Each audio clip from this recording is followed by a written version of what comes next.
the viewer clear tu te in zavain chi bai vek ule tun chu ma hi chuan dap chuan no pang pahnih ram kal mi te in a zui video kha i han bi chiang don chin te ang ole tuna chuanin an mani video original kha han clear lok ila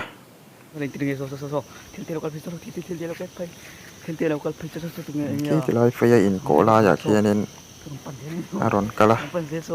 amai ro chun camera hi fi avak lova chiang ina lang thei lova nakina hemi original video zo a hian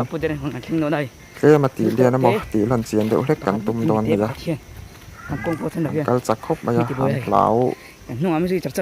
về đeo bỏ này mà na nấu bằng tam số nào om về thầy khóc bên riêng om chắc phải cái này đến khóc mày cái nó gì vậy cái nào làm nặng là thịt nữa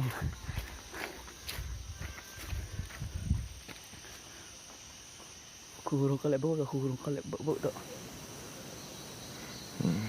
nhiều ngó cái kia hay cái này hiện áo thom thì om tắc mi cái áo thom xia ta này á anh xia chu anh ti rual thắt ta video hi edit chop anh là vấn đề ngà thì te po arin thấy anh đi hay chu đi hành ngay khẩn non để tiếng hay chu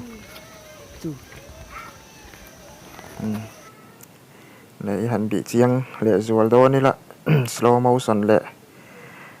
video ti lenin khi kan han zoom lian dewa apia bak lo nai ta khian thai bial chunga khian tuwe moni mite a local nian soi chu ron pen chawa kal li om takina langa video hi kan soi tong khana fi avak lawa maro chu ki ruang am ni om tak chu ria theya original video khanin lukhuma khum te kha te ki kitala ya poken kan mu thiam em o lukhum khum ni om tak chu na langa ron kal dan bai hi a video hi ti muan le zoom nai dewa ti len dewa siam ania kan mu chian jok theinan mak ve khop mai he tiang hian lo om tak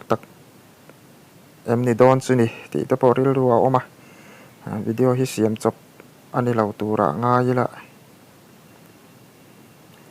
kilai kina ron lang le atia maro chu kilai ron lang ke chu chiang pak talawa